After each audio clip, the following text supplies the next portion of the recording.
A primeira postura para quem definitivamente quer crescer é que o medo de perder jamais pode ser maior do que a vontade de ganhar. Olá, doutores! E aí, tudo bem?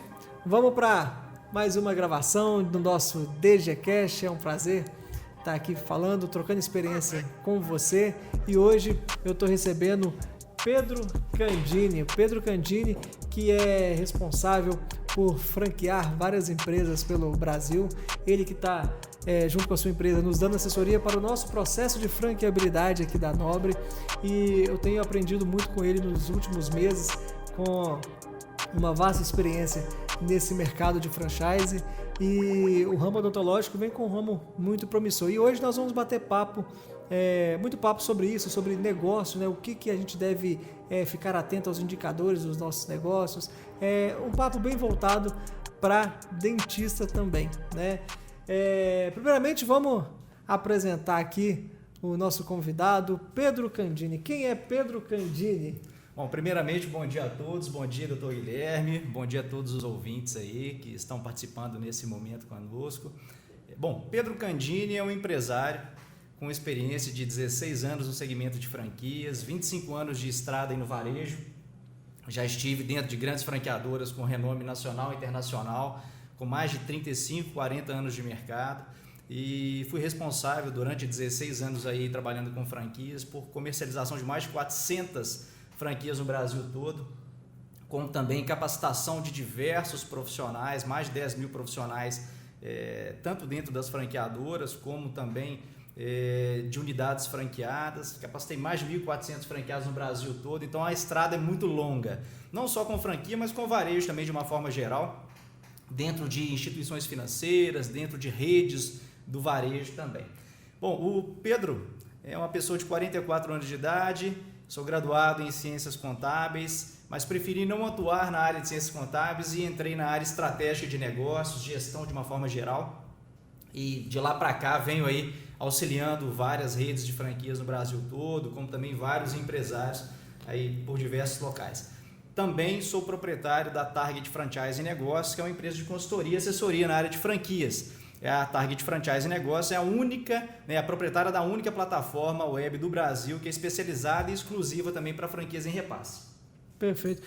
Ô Pedro, o pessoal é meio curioso, né?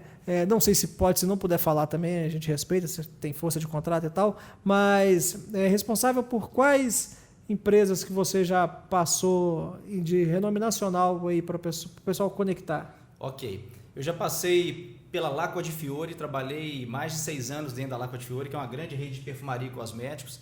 Trabalhei também dentro do Number One Franchising, que é uma rede de escolas de idiomas, durante muitos anos. Trabalhei também dentro da Lojas Rede, que o pessoal conhece bastante aí, né? Inaugurando na época a 7ª loja deles. Então tem uma trajetória bem vasta aí. E agora na Rede Nobre também. Exatamente, agora na Rede Nobre, né? Tem várias empresas que eu já passei também, mas essas são as mais conhecidas, com mais de 30, 40 anos de mercado. E agora auxiliando a Nobre nesse projeto de franquia, não só no projeto de franquia de forma específica, mas também na parte de estruturação de gestão, né? E de indicadores da clínica. E vai ser um papo interessante porque a gente vai conseguir transmitir uma certa maturidade que eu consegui captar de você, de como enxergar um negócio de uma maneira franqueável, para a gente poder ter uma percepção se está no caminho certo ou não. E o interessante para quem está nos ouvindo aí é que o Pedro tem uma veia odontológica muito forte, né? O Pedro tem vários familiares.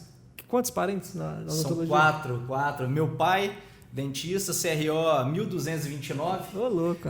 Então bucomaxilo, e trabalhou dentro de várias empresas aí, dentro do Ipseng, dentro do SESI Minas também, e também dentro do consultório dele. 2 irmãs são dentistas e uma sobrinha dentista. Uma vez você me falou que primeiramente, dentista tem essa mania, né, de todo mundo ser dentista, né? Um vai puxando o outro, vai puxando.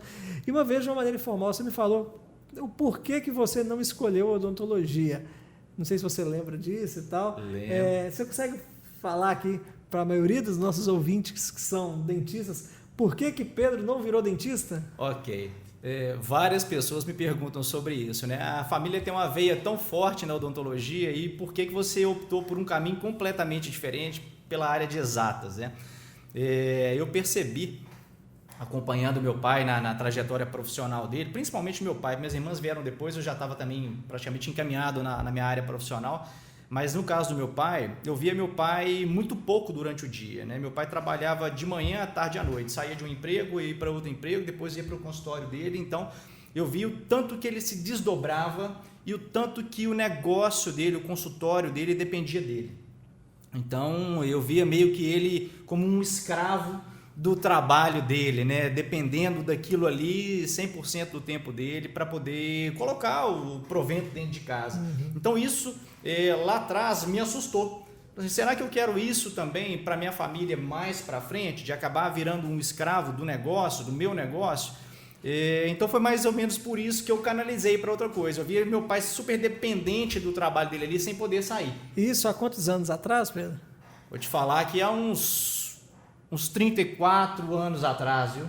E parece tão recente, né, para quem está nos ouvindo. Parece, exatamente. Porque até a realidade, essa realidade ainda existe, né? Essa realidade existe e é isso que eu bato muito na tecla dia a dia com o dentista gestor, para a gente não ser escravo da nossa mão de obra. A odontologia é maravilhosa, a odontologia é muito rentável. Provavelmente seu pai conseguiu bastante êxito na profissão, né? Financeiramente, por que não falar isso? Né? Mas tem um preço muito alto quando a gente não consegue se estruturar, formar uma equipe e ficar menos dependente da nossa receita em relação à nossa mão de obra, né? Mas entrando agora no lado do negócio, tá, Pedro? Com a sua experiência, o que você vê como erro inicial de um empresário, né? Aquele empresário faixa branca, aquele que está começando ainda, não está calejado, independente do segmento, quando a pessoa está naquela empolgação de montar o seu negócio e tudo, qual que é o erro inicial que mais chama a atenção assim, do empresário imaturo, eu diria? Eu gosto de falar muito, Guilherme, no auto-engano. As pessoas, muitas vezes, elas acham que elas vão poder ter um sucesso a curtíssimo prazo, com todas aquelas ideias que ele já pensou, já idealizou, né? Ele não tem algo desenhado, ele não tem um plano de negócios. Então ele acha que é muito simples, eu vou arrumar um bom ponto, vou montar ali o meu consultório, eu vou montar a minha empresa, independente do segmento de atuação, e por montar uma estrutura bacana, contratar determinados profissionais num determinado local, ele vai ter sucesso, né? Sem planejar efetivamente e sem ter um plano de negócios para que ele tenha uma ideia de números, metas e objetivos. Então isso é extremamente importante. Então eu vejo que essa pessoa ela coloca na cabeça dela que ela vai ter sucesso. É ideal que coloque sim, mas é preciso que tenha pé no chão. Muitas vezes o empreendedor ele dá o tiro, depois ele corre lá na frente para poder colocar o alvo no lugar, né? Para poder corrigir o percurso. Ele dá o tiro no escuro. E quando a gente desenvolve um plano de negócios, sabendo qual é o meu investimento, sabendo quais são as minhas despesas e custos operacionais, né? Qual a minha despesa ali de pessoas, qual que é a probabilidade de receita, a gente consegue estruturar, na verdade, uma ideia de objetivo. Ou seja, o que eu preciso de vender, independente do segmento, tá? Pode ser prestação de serviços ou venda de produto. O que eu preciso de vender efetivamente para poder atingir o meu objetivo? Primeiramente o meu ponto de equilíbrio e depois a lucratividade que eu tanto desejo. Então esse, na maioria das vezes, é o grande erro. Não se planejar, não colocar isso desenhado, isso no papel, para que tenha um objetivo e tenha uma ideia de qual seria o retorno e a rentabilidade de uma operação. E você com esse punhado de franqueados já treinados aí, que já falou em vários segmentos, como que você faz? Já deve ter percebido uma frustração de expectativa, né? Que a pessoa, ela quando abre um negócio, ela tem uma expectativa muito grande. E não só na franquia, que às vezes está mais encaminhado por causa do modelo de negócio, mas em pessoas que começam o negócio do zero, às vezes só se espelhando em outros modelos. A frustração, ela é muito eminente, porque todo negócio tem um risco de dar errado. Né? Exatamente. E toda ideia ela é muito boa quando ela é nossa. Né? Exato. E todo mundo tem grande ideia que vai transformar o mundo até chegar no campo de batalha e ver que não é bem isso. Né? Existe sim esse mundo de frustração no ramo dos negócios. Não é mesmo? Como você lida com ver essas pessoas iniciantes que logo têm uma expectativa muito alta e na hora que está que eu digo, no campo de batalha, lá vendo como que as coisas funcionam, não flui como planejado. Bom, Guilherme, é importante que essas pessoas elas acordem muito rapidamente para o negócio. Né? Quando se percebe que o negócio não está indo bem, né? Ou seja, existe essa frustração muito iminente, é importante um choque de realidade mesmo. Né? É preciso que aquela pessoa ela saia do auto-engano dela e já perceba que o meu negócio ele não está dando certo. Então, se eu não mudar a minha atitude, não mudar o meu comportamento perante o meu negócio, não enxergar agora e elencar todas as minhas dores, eu não consigo desenvolver um processo de correção. Então, a atitude para perceber, né, e entender que naquele momento ali eu preciso de saber da minha realidade, por pior que ela seja, vai direcionar a uma ação corretiva. Né? Então, esse problema muitas vezes pode estar sendo ocasionado em função de um marketing que não está sendo bem feito, em função de uma gestão de receitas e despesas que não está sendo bem feita, pode ser em função, por exemplo, da capacitação de uma equipe que precisa de uma otimização de performance, ela pode ser também através de valor do seu produto ou seu serviço que não está bem posicionado. Então é preciso entender e já ter esse choque de realidade. Posicionamento de mercado é tudo. Né? Não adianta você querer vender agasalho no local de extremo calor, né? Apesar que no deserto à noite faz um frio danado, né? Mas tudo tem oportunidade. Mas não adianta, né? Não adianta querer vender uma Ferrari numa loja, num hipermercado popular, né? Cada um tem seu perfil. E na odontologia é a mesma coisa. Às vezes o dentista tem aquela grande ideia, né? E como você diz, marketing, gestão, isso tudo não passa na cabeça de um dentista ao montar o consultório. Ele simplesmente se basta por ele se considerar o cara, né? Eu sou bom mesmo, eu faço, as pessoas vão ver através de indicação. E isso hoje não tem tanta vez, não. Né? Ser bom é uma obrigação. Né? Exatamente. Ser bom é uma obrigação. E persistir num plano errado custa caro, né? Pode custar caro para o investidor, para o empresário, e ter a aceitação e a humildade de querer mudar a estratégia. Exatamente. Eu gosto sempre de dizer o seguinte, um plano de negócio ele não é uma garantia de sucesso. Né? E um plano de negócio ele é muito dinâmico. Um planejamento ele é muito dinâmico, é preciso contornar todas as adversidades. Né? Você não vai idealizar uma coisa agora, desenvolvendo um plano de negócio, um planejamento, e ele vai acontecer exatamente da forma que você quer até o final. Isso é bom Quem demais. Quem dera, né? se fosse assim, né? Estaria todo mundo aí milionário. Né? Não acontece dessa forma. Um plano de negócio, um planejamento, ele serve como um objetivo onde você deve chegar. Mas, durante esse caminho aí, existem algumas curvas e alguns obstáculos que eles precisam de ser. O plano de negócio é o roteiro, é o script, é o mapa, né? Vai fazer isso aqui, mas às vezes tem uns percalços no meio do mapa aí que é difícil. Mas, com a sua experiência, você já disse aí, trabalhou em instituição de ensino, em cosmético, em vários outros segmentos, no ramo alimentício, no ramo odontológico, né? E em serviço em geral, né? Porque hoje a gente percebe um investimento pesado em redes de franquia e tudo. Mas para quem tem a clínica própria, para quem tem o consultório próprio, como você vê o segmento de serviços, né? De rentabilidade e tudo, e especificamente a odontologia, como você enxerga isso no cenário atual? Ok, eu gosto muito dessa área de serviços, tá? Particularmente é uma área que eu atuo também. E eu vejo que esse segmento de serviço, independente de qual seja, ele possibilita uma margem de lucro mais alta do que quando a gente fala no varejo, em venda de produtos, por exemplo. Né? Principalmente quando se fala no segmento de odontologia, em função do alto valor agregado de alguns serviços. Né?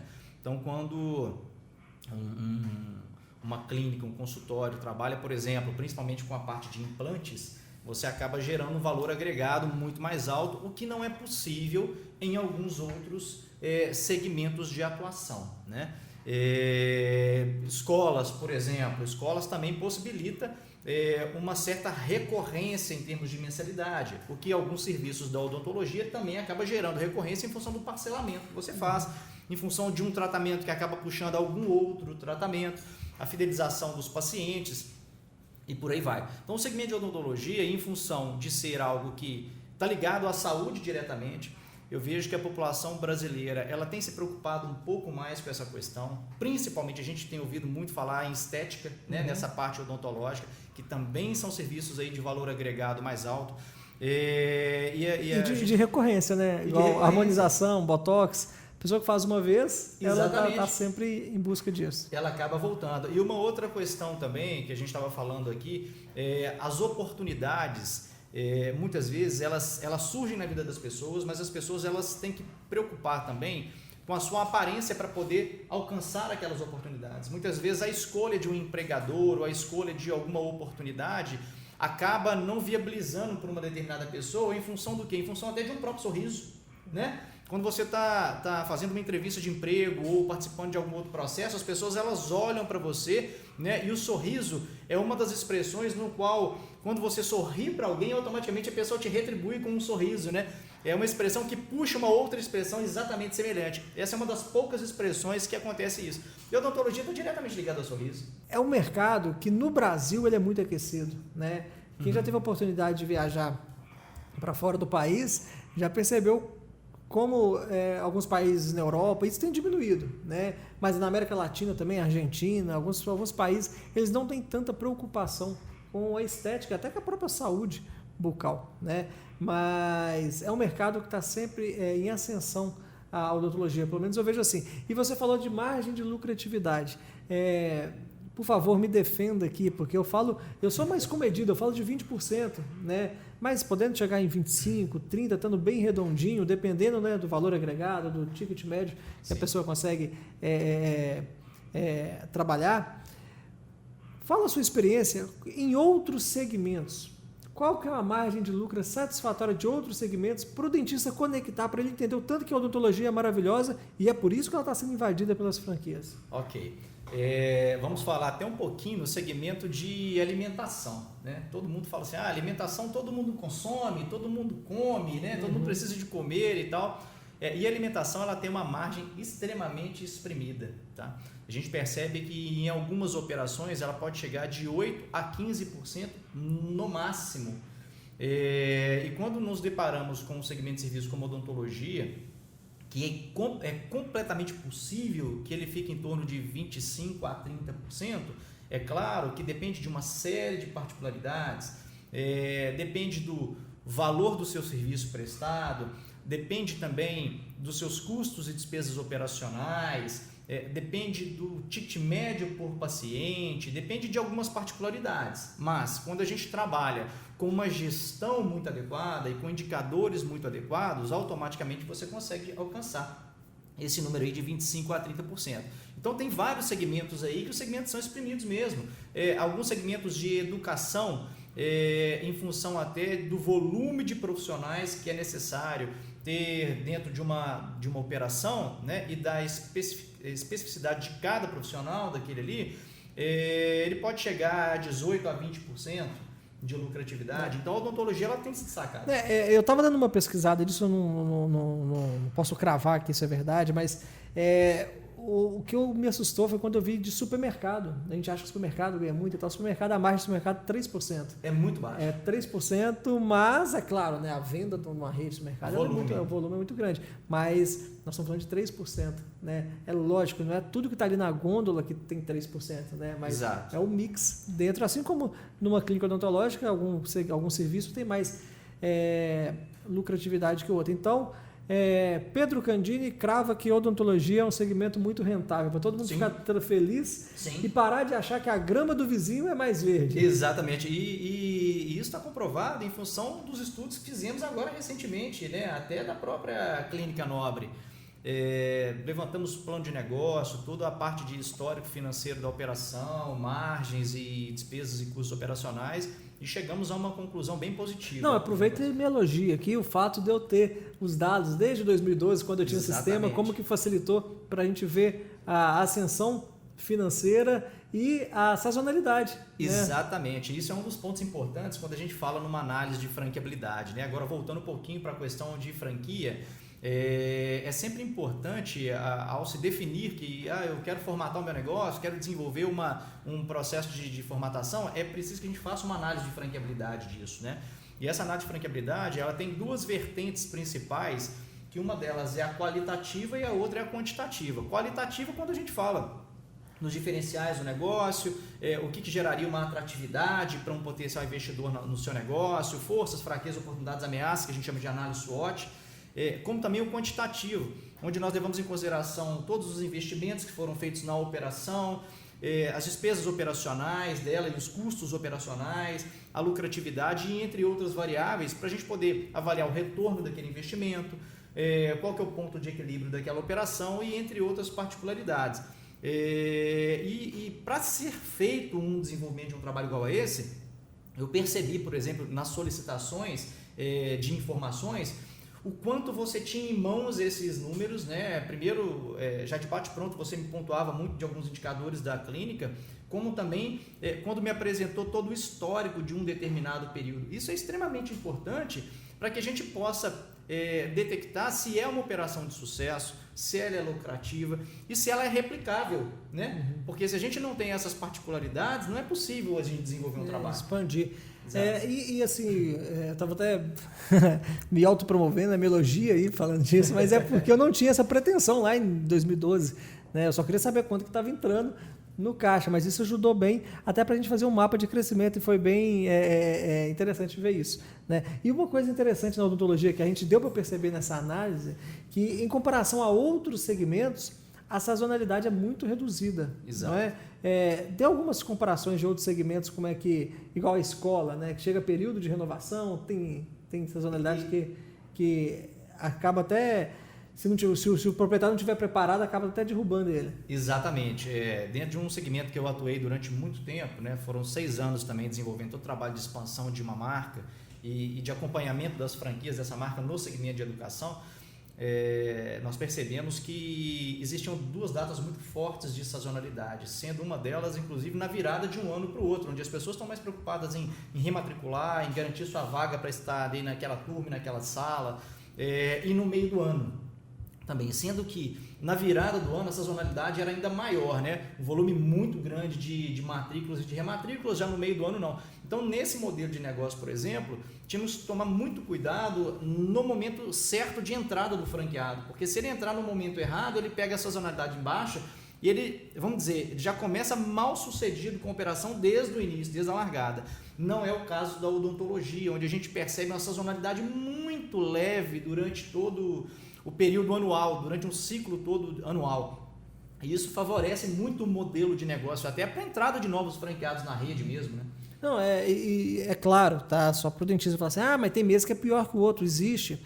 Mas isso chega a ser insignificante em comparação a outros segmentos. Exato. Né? Tem gente que depende do Natal para fazer a receita do ano inteiro, né? Tem a fábrica de chocolate, que ela fica louca na Páscoa. Para poder depender de uma receita mais baixa no restante do ano. E assim vai, né? E a odontologia ela tem essa tranquilidade para o dentista conseguir pelo menos manter uma média. Claro, o mês de fevereiro tende a ser mais baixo. Aqui na clínica e na maioria das clínicas que eu já prestei mentoria, novembro tende a ser o melhor mês. O nosso melhor mês histórico, ele é o mês de novembro, tá? O nosso faturamento. Sempre a gente quer bater o mês de novembro, né? É a nossa referência, mas isso graças aos estudos. E talvez isso aí até em função das pessoas preparando para férias, né? Isso. Às vezes vão tirar umas férias aí no final do ano, eu já quero viajar sem ter nenhuma dor de cabeça. 13º também. 13º, mais injeção de caixa no mercado. Mas você falando aí da pessoa preparar para a sazonalidade, igual a escola, né? A escola, você abrir uma sazonalidade baixa, o cara já entra quebrado. Capital de giro, né? Porque abrir um consultório não é um investimento de outro mundo. Um consultório pequeno, uma cadeira, tudo não é um investimento de outro mundo se a pessoa não tiver que fazer grandes adequações de estrutura e tal, reforma. Mas numa clínica de médio porte, a pessoa tem que abrir, estar preparada até chegar ao ponto de equilíbrio, para poder ela começar a vislumbrar uma receita. Quanto que você preconiza para ter um capital de giro saudável, né? Na hora que a pessoa está montando o negócio, para quem está abrindo consultório, só está pensando que precisa de 100, 200 mil para abrir uma clínica e está esquecendo que precisa manter ela por um certo período. Exatamente. Esse momento, na verdade, é o momento que a gente fala da maturação, né? No momento inicial, a hora que você acaba de abrir a sua clínica, o seu consultório, você passa por um período necessário de captação de pacientes. Isso é algo que acontece em qualquer segmento, em qualquer, né? Para abrir uma loja, eu preciso de captar clientes. Eu abrir uma escola, eu preciso de captar alunos. Eu abrir uma clínica, eu preciso de captar pacientes. Então, durante esse período, nós estamos falando aí de um período de maturação, onde você vai crescendo gradativamente, aumentando o seu faturamento. Consequentemente, você tem também algumas despesas que elas acabam aumentando. Despesa com material, despesa com consumo de luz e água e por aí vai. O ideal, isso aí de uma forma geral, que o capital de giro seja em torno de 15% a 20% do capital, do valor total investido naquela operação. Isso é o que geralmente a gente percebe no mercado. Mas em função de algumas situações pandêmicas, por exemplo, de algumas variáveis, se você quer uma garantia um pouco maior de tranquilidade, né? Vamos dizer, uma garantia de tranquilidade, porque não tem nada pior do que você iniciar um negócio e ficar preocupado com o empréstimo que você fez no banco, com algum endividamento, com um cheque especial e por aí vai. Então é sempre importante que você tenha de 15% a 20%. Nesse momento pandêmico, a gente recomenda um pouquinho mais do que isso aí, chegando até uns 30% de capital de giro, tá? E o ideal é que você consiga manter as despesas da sua operação em torno de 3 a 4 meses. Tem um capital de giro para poder suportar isso, porque você vai começar a captar pacientes, vai começar a entrar uma receita, daqui a pouquinho você está chegando no seu ponto de equilíbrio, onde as despesas empatam com as receitas, nós vamos falar um pouquinho mais sobre isso daqui a pouco.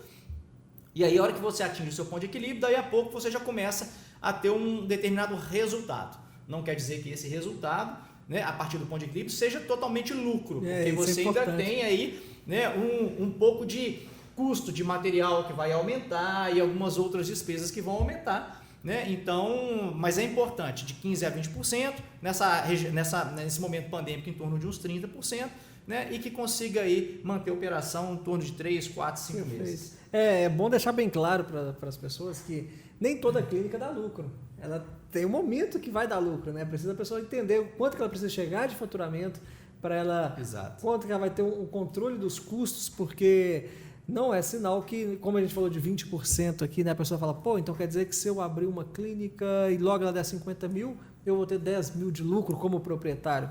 Muito provavelmente não. Né? Ainda mais em cima dos nossos estudos, a gente sabe que 50 mil é um faturamento que ainda começa a empatar. Como você disse, do ponto de equilíbrio, é uma situação que dentista, cara, a maioria não sabe o que é isso, e assim, não é um demérito a pessoa não saber isso não, sabe? É porque nós não fomos treinados para isso, nós não fomos capacitados para isso. E na hora que fala ponto de equilíbrio, na cabeça do dentista fala, puta merda, gente, ainda vem mais essa e tal, o que é o ponto de equilíbrio do meu negócio? Você consegue falar, agora especialmente para os dentistas, uma maneira simples, o que é o ponto de equilíbrio, para ele começar a entender e começar a querer montar o seu ponto de equilíbrio, que não é uma coisa fácil, que faz da noite para o dia assim, né? O que é o ponto de equilíbrio para um dentista? Explica para o seu pai, o que é um ponto de equilíbrio? Ok, isso é legal explicar para o meu pai, porque realmente, provavelmente ele não sabe o que é um ponto de equilíbrio. E isso, como você disse, não é um demérito de profissional nenhum, principalmente na área de saúde, que está muito focado na parte clínica, na parte técnica do seu trabalho, né? A parte de gestão fica mais para a minha área, né? Contabilidade, administração, economia e por aí vai, né? Área de exatas. Bom, de uma forma geral, o ponto de equilíbrio é quando a receita ela empata com a despesa. Então, eu fico no 0 a 0. Né? Eu não tenho que tirar dinheiro do bolso mais para poder colocar, mas também não vou ter nada de lucro. Então, para ficar de uma forma muito clara para todos os dentistas, o ponto de equilíbrio, né, para que a gente chegue nesse número, na verdade, nessa informação, a primeira coisa que a gente precisa de saber é o seguinte: o que são despesas e o que são custos. Existe uma diferença entre despesas e custos. Perfeito. Tá? Isso aí é importante saber. Custo é tudo aquilo que está envolvido na geração da sua receita. Então, por exemplo, material que eu vou usar nos tratamentos, isso faz parte de um custo, ok? Despesa é uma conta de água, é um contador, né? E despesa não quer dizer que ela é fixa, um valor fixo. Ela também é variável, porque ar-condicionado, energia, o console trabalhando mais, o compressor funcionando mais, é uma despesa, mas que ela altera. Ela entra no custo também. Aí, não, vamos chegar nesse ponto também. Então, custo e despesa é essa a diferença. Custo é tudo aquilo que você está gastando para poder gerar receita para você. Despesa é aquilo que praticamente você vai ter quase todos os meses e que não está ligado diretamente ao fazer a receita, tá? A diferença entre fixo e variável, tá? Não é que, por exemplo, uma conta de luz, um mês chega no valor, outro mês chega em outro valor. Isso não quer dizer que em função dessa variação, ela é variável. Despesa variável é aquilo que às vezes você vai ter num mês e no outro mês você não vai ter. Então, por exemplo, eu precisei de um toner para minha impressora nesse mês. Ela passa a ser uma despesa variável, né? Se eu tenho uma compra de toner todos os meses, ele passa a ser uma despesa fixa. Tá? Então, geralmente, o fixo e variável não é em função da mudança de valor. Então, por exemplo, a conta de água ela pode ser maior ou menor, mas todos os meses você tem, então ela é uma despesa fixa. Agora, vamos imaginar o seguinte, uma comissão, por exemplo, de um determinado dentista ou da sua equipe de dentistas. Isso é um custo, e é um custo variável. E é um custo alto. Exatamente, porque muitas vezes você tem muito serviço, o custo aumenta muito. Você tem pouco serviço, né? Esse custo de comissão ele vai abaixar muito e ele é variável por causa dessa oscilação. Então, a primeira coisa é definir bem o que é custo, o que é despesa e o que é fixo, o que é variável. Depois disso, a gente precisa de saber o que é margem de contribuição para poder achar o ponto de equilíbrio.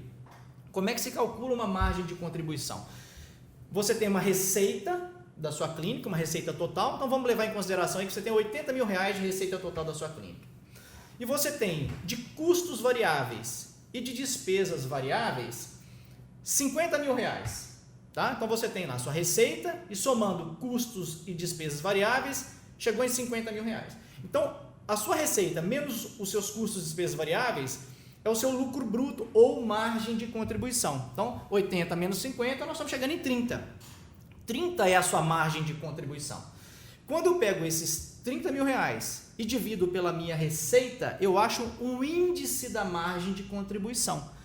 Esse índice é que eu vou precisar de pegar o meu custo fixo e a minha despesa fixa e dividir por esse índice. Aí eu vou achar o meu ponto de equilíbrio. Então, é muito simples de calcular, é muito simples, mas é preciso que o empreendedor ou o dentista ele tenha essa organização financeira para separar custos e despesas, o que é custo fixo e custo variável, o que é despesa fixa e despesa variável. E sabe, eu lidando com dentista, e eu sendo dentista, e você tendo irmãos dentistas, vai saber que nós dentistas, nós negligenciamos isso exatamente para não querer entender isso. Porque, igual você falando, é muito fácil, né? Quando a gente começa a fazer isso, realmente a gente percebe que é fácil. Mas eu tenho a certeza que na cabeça de todo mundo aqui deu um nó, sabe? Mas é porque não está disposto a tirar as vendas dos olhos e querer enxergar o negócio como uma empresa. Sim, né? sim. E uma coisa interessante, que eu até fiz um vídeo recente mostrando o DRE da clínica, que é algo que que eu comecei a enxergar recentemente, ainda mais nesse processo todo que a gente está fazendo, e que justifica, né? Fica muito mais fácil da pessoa entender quando eu falo que um repasse para o dentista é o maior gargalo da clínica, que a porcentagem, o repasse por porcentagem é um câncer na odontologia, porque quando eu mostro que eu não posso gastar mais que 25% do meu faturamento com despesa de mão de obra por causa dos meus outros custos, não é por causa de ganância, né? Vou pagar pouco dentista, não, é a opção que eu tenho diante do mercado que eu estou, no posicionamento de mercado que eu estou, da receita que eu consigo fazer, eu só consigo passar 25%. Então, tá aí. Guilherme, você tem que enxugar em outros locais. Claro, a gente trabalha sempre enxugando. Sim. Né? o grande desafio do gestor é estar sempre viabilizando mais, olhando os números, né? Tudo que é medido pode ser melhorado. Você vai medindo, opa, que eu posso melhorar aqui, tira daqui, tira dali, acrescenta aqui que vai me dar mais resultado. Mas quando a gente faz o DRE, que é a demonstração do resultado do exercício, consegue enxergar isso. E de uma maneira mais abrangente, a odontologia permite, né, muitos não ter atenção a isso porque ela é muito rentável, mas em outros segmentos, isso é praticamente o feijão com arroz, fazer um DRE para funcionar, né? Exatamente. Reforça, chancela essa minha teoria para mim, por favor, para não ser o único dentista maluco que fica batendo nessa tecla. Exatamente. Voltando um pouquinho no segmento de alimentação, existe um indicador do segmento de alimentação, por exemplo, que nós chamamos de CMV, que é o custo da mercadoria vendida. Quando você tem no segmento de alimentação um custo dessa mercadoria acima de 30%, a chance da operação ela não ser tão viável e rentável ela é muito alta. Então, o ideal é que a gente tenha no segmento de alimentação abaixo de 30% de custo de mercadoria. E para cada segmento, existe um CMV diferente, um custo de mercadoria diferente, ou um custo de serviço vendido, ou um custo de produção. Quando a gente fala no segmento de indústria, né, onde a indústria vai produzir um determinado produto, nós estamos falando no custo de produto vendido. Quando nós estamos falando no segmento de serviço, nós estamos falando em custo do serviço vendido. E quando nós estamos falando no varejo, que é uma revenda de um determinado produto, é o custo da mercadoria vendida. Então, tudo isso calcula exatamente a mesma coisa. Ou seja, o meu custo está muito alto, né? Então eu preciso reduzir esse custo ou eu preciso aumentar o meu valor de venda para poder ter uma margem interessante.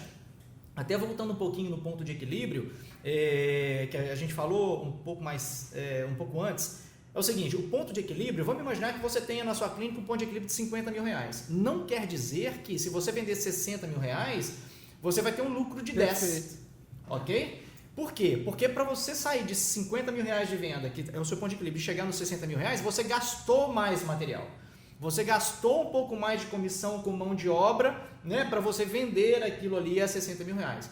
Então é sempre importante ter o entendimento da margem de contribuição, que é o que a gente falou agora, porque o ponto de equilíbrio ele é dinâmico, ele movimenta de acordo com o faturamento. Se você vende menos, o seu ponto de equilíbrio ele passa a ser um pouco menor. Se você vende mais, o seu ponto de equilíbrio passa a ser um pouco maior. Então não adianta fazer uma conta uma única vez na vida e falar assim, meu ponto de equilíbrio é 50 mil e é 50 mil sempre. Não é. Inclusive, a gente aqui nos bastidores, antes de começar a gravação, estava conversando o caso de uma mentoria que eu estava dando, que eu estou dando, né, para uma clínica, e eu demonstrei para elas que é importante ela parar de crescer no atual momento, porque o ponto de equilíbrio também serve para identificar até onde vale a pena você vender mais, porque tem hora que é importante recuar. E no caso dessa colega, por causa do desequilíbrio, né, um desajuste de repasse para dentista, eu mostrei para ela, falei, olha, para de crescer, porque seu custo só vai aumentar cada vez mais, e não é proporcional. Né? A sua lucratividade não é proporcional. Então, continua vendendo. Ela estava nessa faixa de 50 mil. Eu falei, vamos organizar a casa para aí sim você crescer com lucratividade. E é isso que passa, né, na sensação dos dentistas, porque os dentistas, muitos donos de clínica têm a sensação que trabalham, vê o faturamento.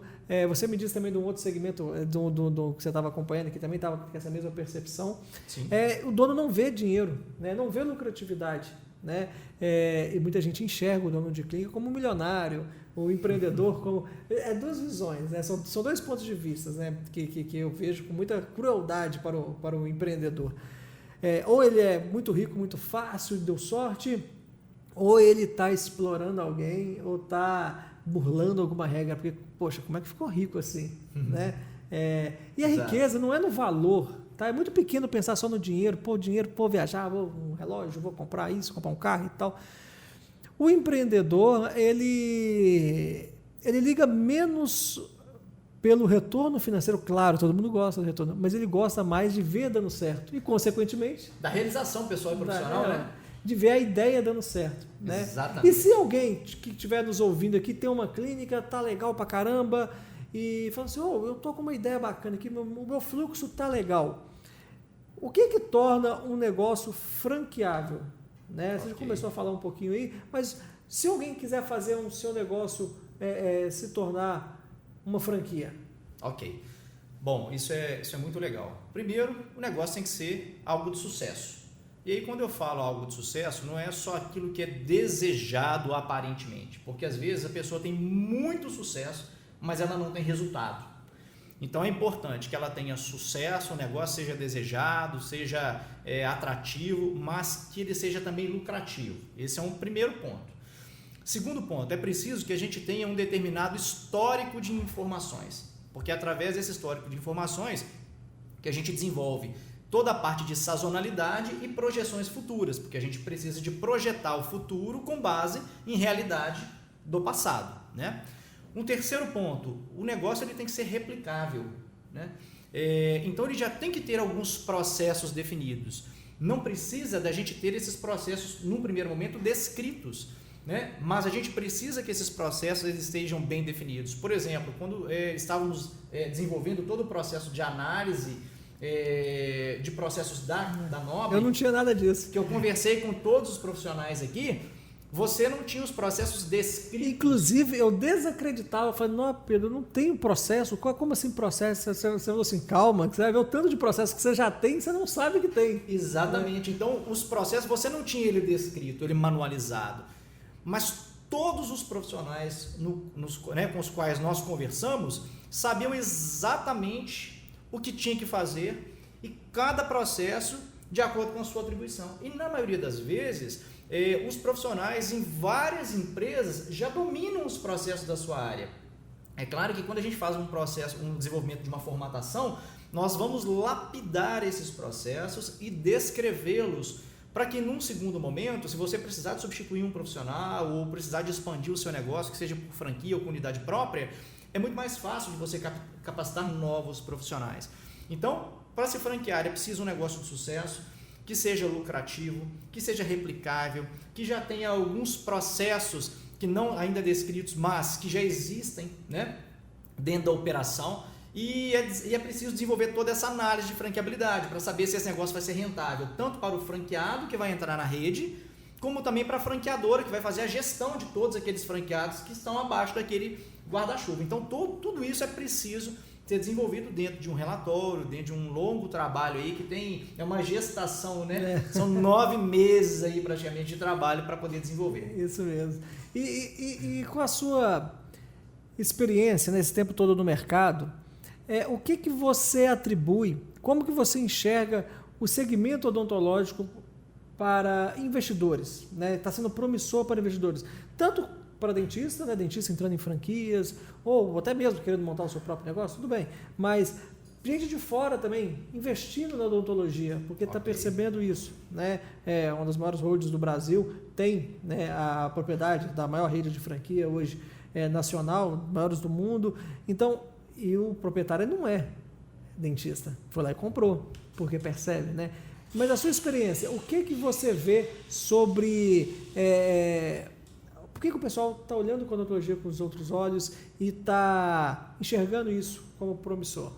Primeiro, porque é um mercado em franca expansão, né? A odontologia, por ser uma área de saúde, pela preocupação da população que tem se tornado cada vez maior, pela lucratividade do modelo de negócio também, e algo que, para mim, é uma das coisas principais em qualquer pessoa, que seja um investidor ou que seja alguém de uma área odontológica, já que já atua um profissional que tem um consultório, investir em uma franquia no segmento odontológico. É o know-how que esse profissional, principalmente o que atende na parte clínica, que é um dentista, né, que já atua na parte técnica, o know-how que ele vai receber, né, de gestão, de marketing, comercial, ou seja, tudo aquilo que hoje ele tem como uma deficiência muitas vezes, porque a gente sabe que o profissional da área de saúde, ele está focado na parte clínica e na parte técnica mesmo. Ele foi preparado para isso. Ele foi preparado para isso, ele foi formado para isso.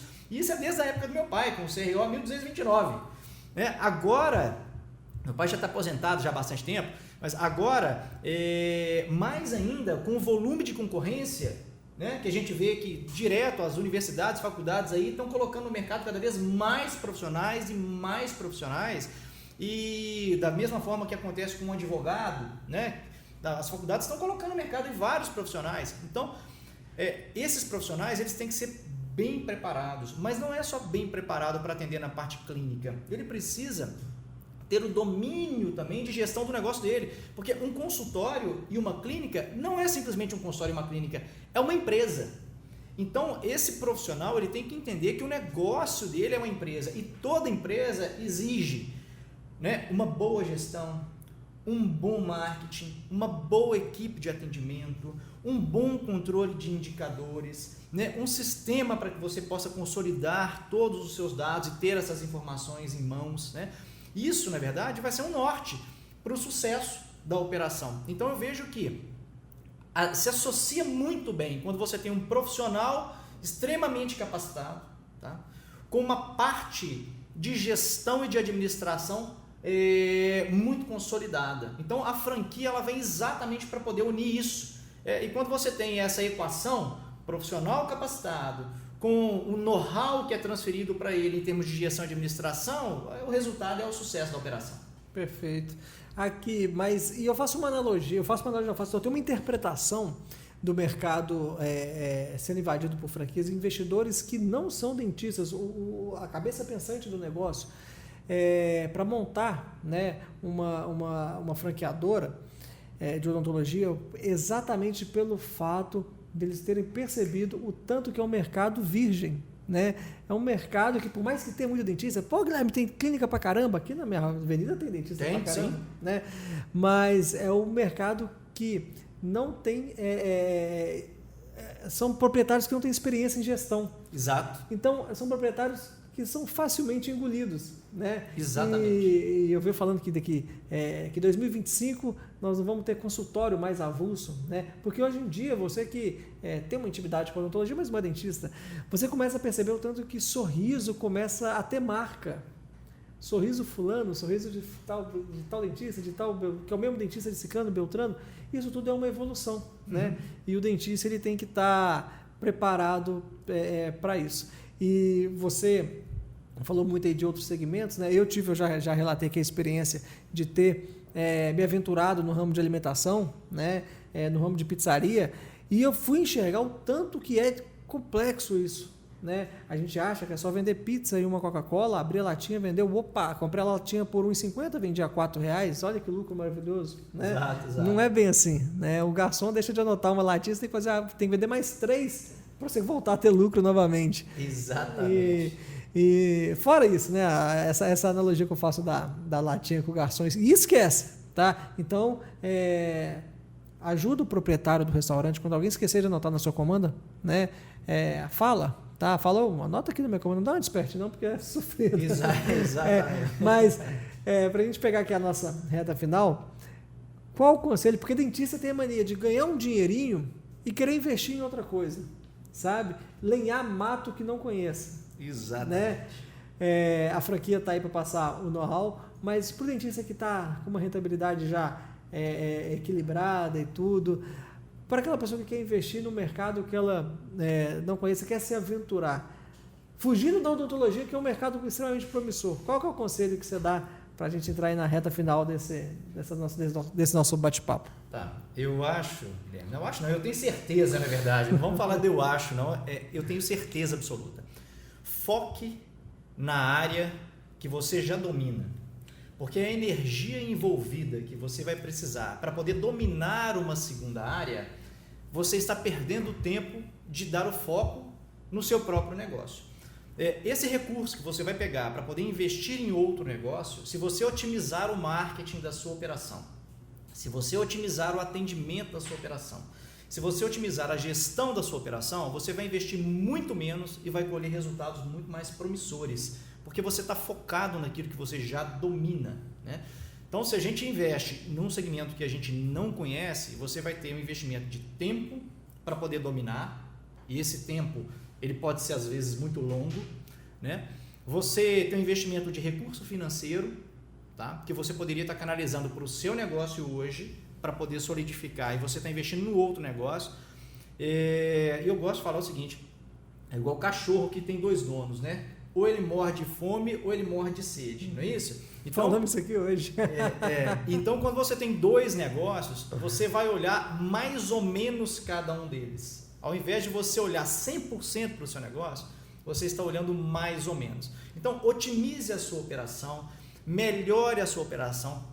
Se você é um dentista e não domina absolutamente nada na parte de gestão, trabalhe esse seu lado. Existe N possibilidades, né? E o investimento para isso ele não é alto. Dá para se fazer e para ter uma base muito interessante para você enxergar melhor o seu negócio, com baixo investimento mensal.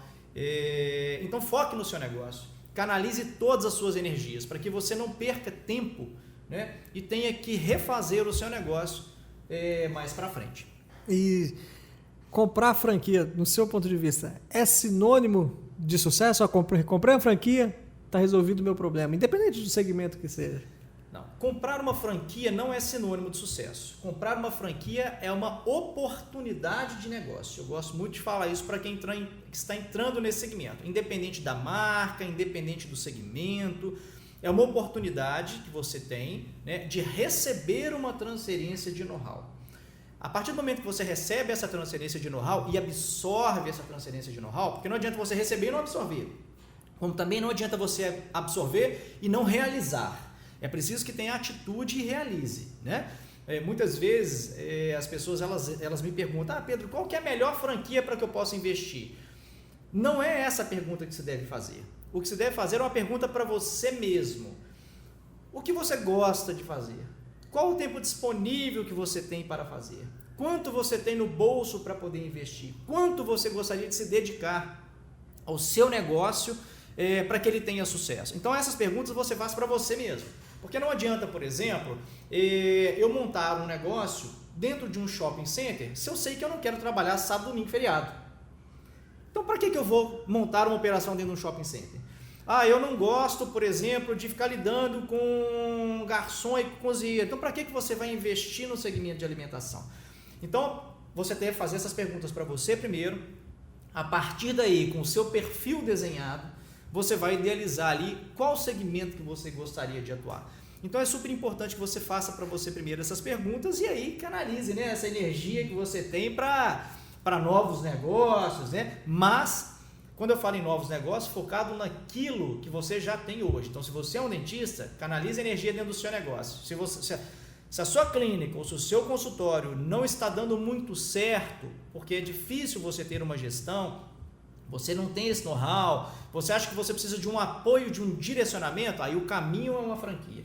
Você adquirir uma franquia dentro do seu segmento, porque aí você consegue, né, agregar o seu conhecimento técnico e clínico com um know-how que você vai absorver para poder executar. E não existe nenhum plano de negócio milagroso se não pegar o boi pelo chifre mesmo, né? Exatamente. E assim na odontologia, na minha frustração com a pizzaria também, não fiz essas perguntas para mim mesmo, né? Só fui me apresentado um negócio que na minha cabeça ia rodar sozinho. E isso não existe negócio rodar sozinho. Pode ser que em um certo momento ele comece a fluir. Normalmente, igual nesse exato momento, nós estamos aqui dentro da clínica, o compressor acaba de ser ligado, não sei se você está ouvindo uma trepidação aí, o compressor está sendo ligado, a clínica está funcionando, né? Mas no início fui eu segurando o boi pelo chifre aqui, apagando incêndio, até mesmo hoje pode acontecer alguma coisa que precisa do meu feeling para resolver, né? Apesar de eu já ter pessoas aqui dentro já capacitadas para isso. Mas é isso, eu acho que foi um bate-papo muito interessante, agradeço imensamente, Pedro. É uma outra visão, né, que eu quero trazer para o dentista parar de pensar somente, né, tecnicamente, né? Não dá para a gente ficar pensando só em dente, em sorriso, porque a gente precisa de uma estrutura organizada para a gente também ser promissor. É claro, ser bom, ser eficiente é apenas uma obrigação. Exatamente. Né? Não dá para a gente também banalizar isso e achar que ter só a estratégia de gestão vai resolver por si só. Exato, exatamente. É preciso que você domine a sua área de atuação, porque isso já passa uma maior segurança para o seu cliente, para o seu paciente, independente do segmento de atuação. E a partir daí, a partir de um cliente conquistado, de um paciente conquistado, você vai pegar e desenvolver todo o trabalho em cima da gestão, né, de receitas e despesas que você já tem dentro da sua operação. Show de isso. bola. Pedro Candini, muito obrigado.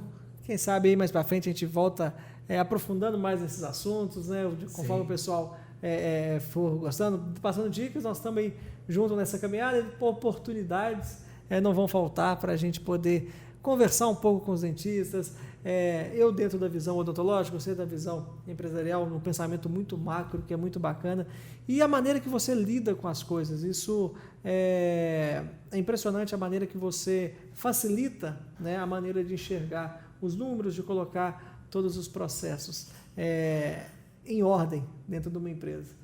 Muito obrigado, volte sempre, e você é sempre bem-vindo aqui. Obrigado. Dentista Gestor. Obrigado, Guilherme. Obrigado mais uma vez a você, a todos que assistiram aí essa live e esse vídeo. Obrigado pela atenção e desejo sucesso para todos. É muito tranquilo, tranquilidade, né? E norte para que vocês consigam obter o êxito aí do negócio de vocês, tá? Obrigado pelo convite mais uma vez. Valeu. Tamo junto. Lembrando, é simples, só não é fácil. Temos que ir seguindo. Um abraço, pessoal. Fiquem com Deus. Até a próxima. Tchau, tchau. Um abraço. Tchau.